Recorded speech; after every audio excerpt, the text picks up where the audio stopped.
Think about that inevitable question you get asked the moment you meet someone new. So, what do you do? What do you like to do in your free time?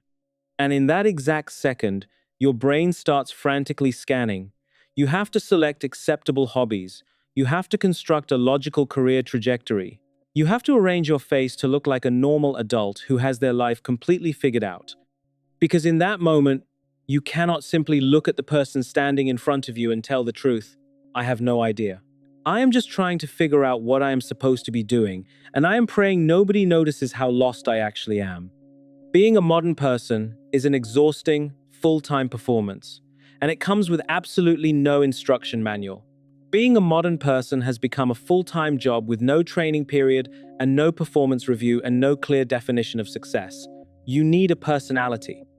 Not just any personality, but a specific, authentic, interesting one with hobbies that signal depth and opinions that signal intelligence and a general aesthetic coherence that communicates you have figured something out about yourself. You need a plan, a relationship timeline, evidence of progression through recognizable stages. And you need to produce all of this naturally, without visible effort, because the effort itself would undermine the authenticity.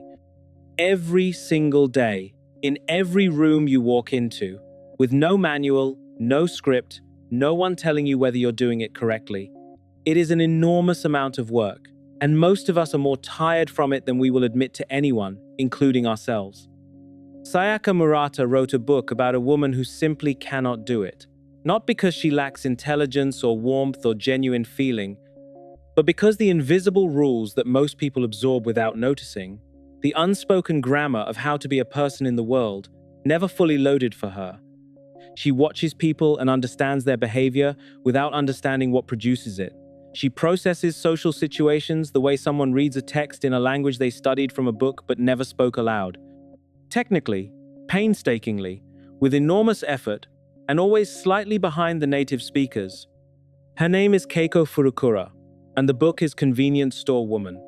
And I promise you, before this essay ends, you are going to recognize something of yourself in her that you were not expecting to find.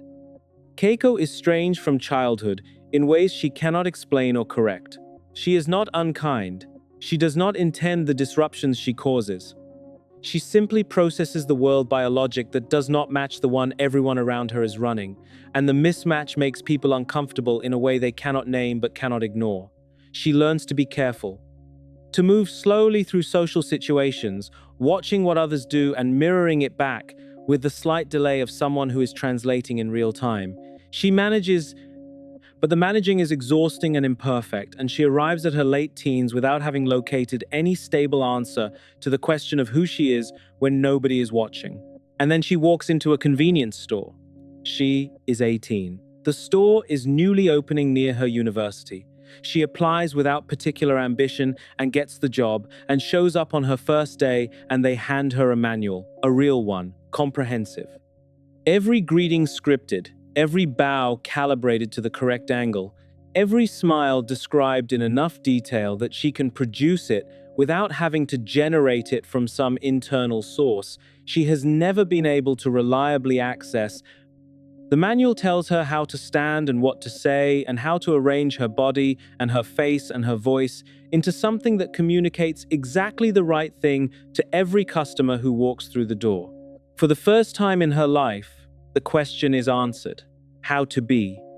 Right here, in this fluorescent lit store with its chiming door and its precise rhythms, there is a complete and usable answer to the question that has followed her everywhere.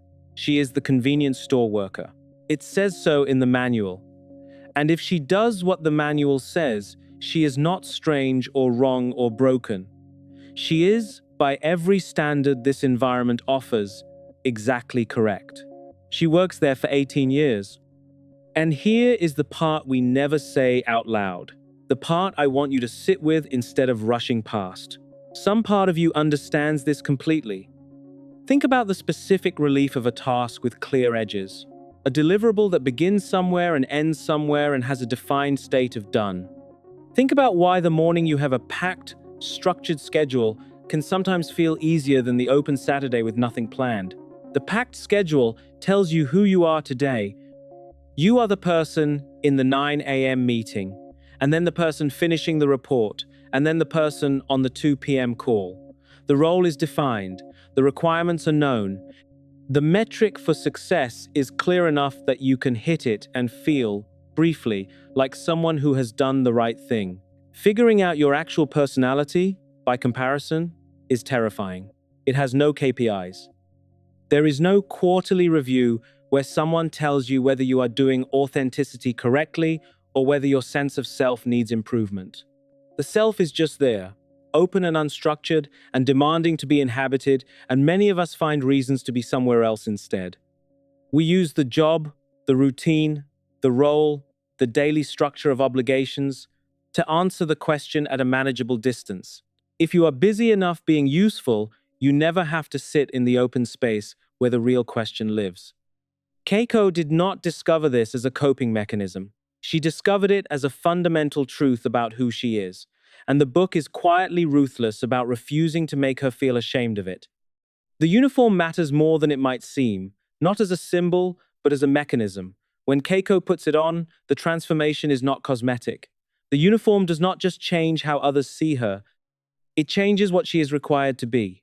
Outside the store, she is Keiko, unscripted and uncertain, moving through a world that keeps producing situations the manual does not cover. Inside the store, in the uniform, she is the function. Clear, necessary, defined. The store needs her, and she fills it, and the filling is not performance, it is purpose. And purpose is the thing she cannot locate anywhere else. Look around at the uniforms you wear. Not the literal ones necessarily, the job title you reach for when someone asks who you are, the reliable friend identity you maintain so consistently that people would be genuinely disoriented to discover you have needs of your own.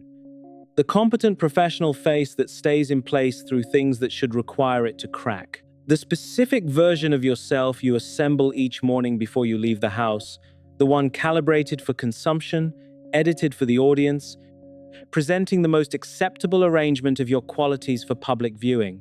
We wear these things because they work. Because being a function inside a system is, whatever else it is, legible. You know what is expected and you can deliver it, and the delivery produces something that feels, at a certain angle, like being okay.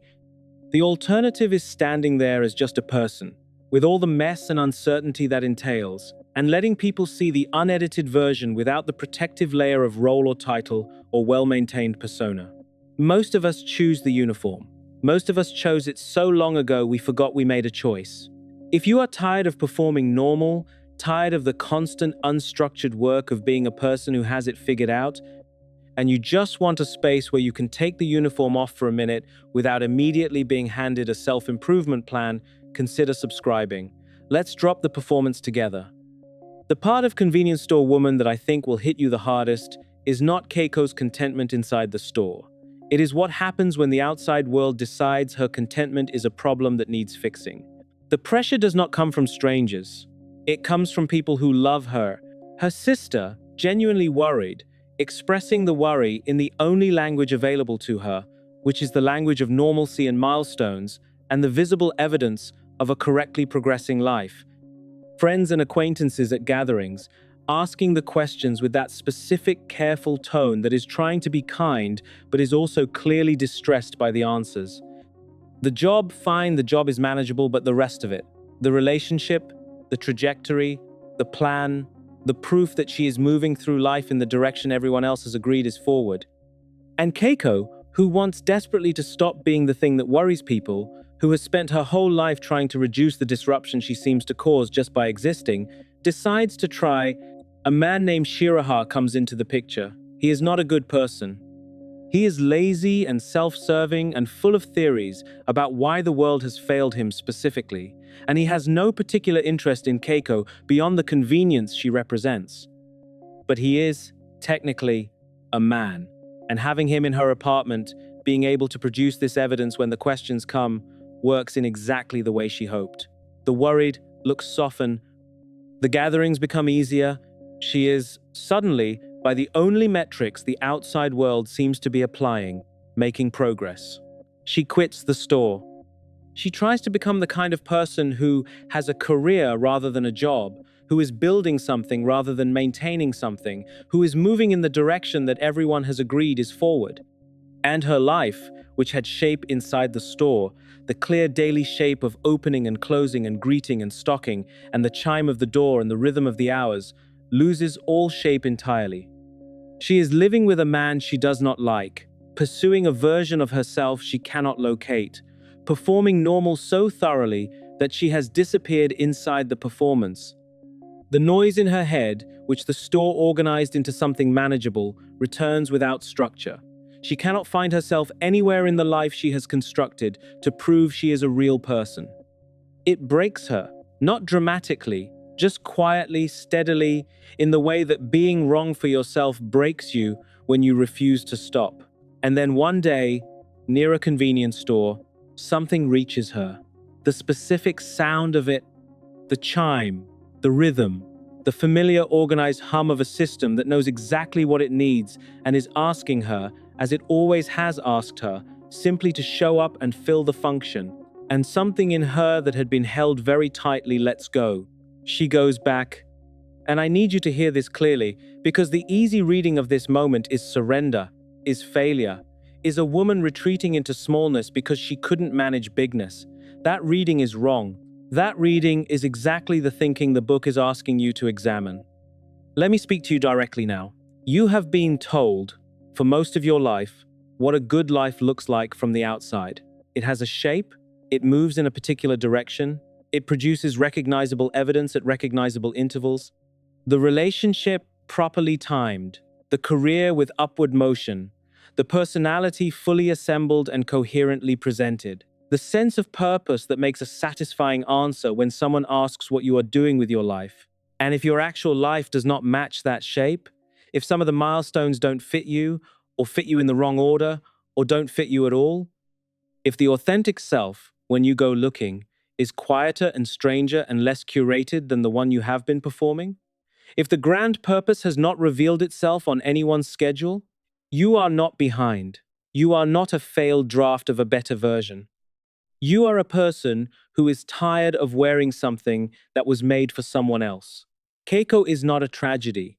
She is a person who found the conditions under which she feels real, and she chose them, even when everyone around her insisted the choice was insufficient. The convenience store is not a cage. It is the one environment where the question of how to be has an answer she can actually use. And the book, with tremendous quiet generosity, refuses to tell her she is wrong. What would it cost you to stop punishing yourself for the milestones you haven't hit? Not to achieve them suddenly, not to give up on them, but just to stop treating their absence as evidence that you have failed at being a person.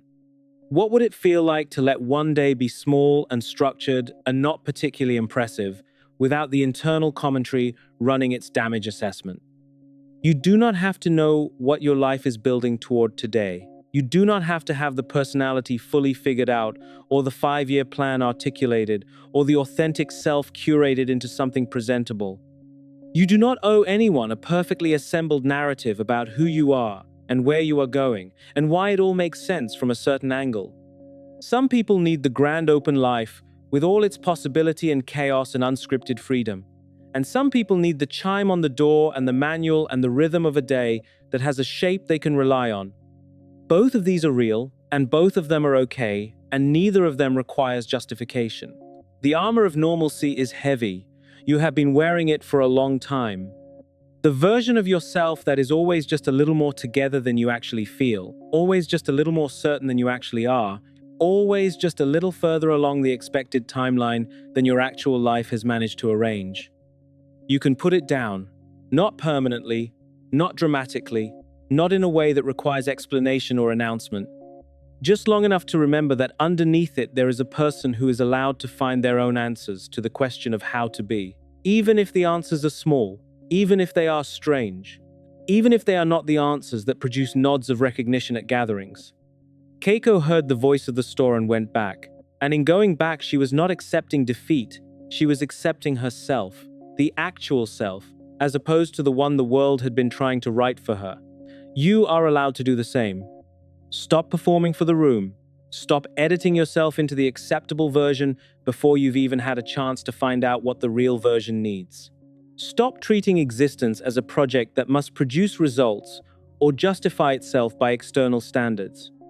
You are allowed to simply exist, quietly, in whatever shape actually fits you. Take the armor off. Just breathe. That is enough.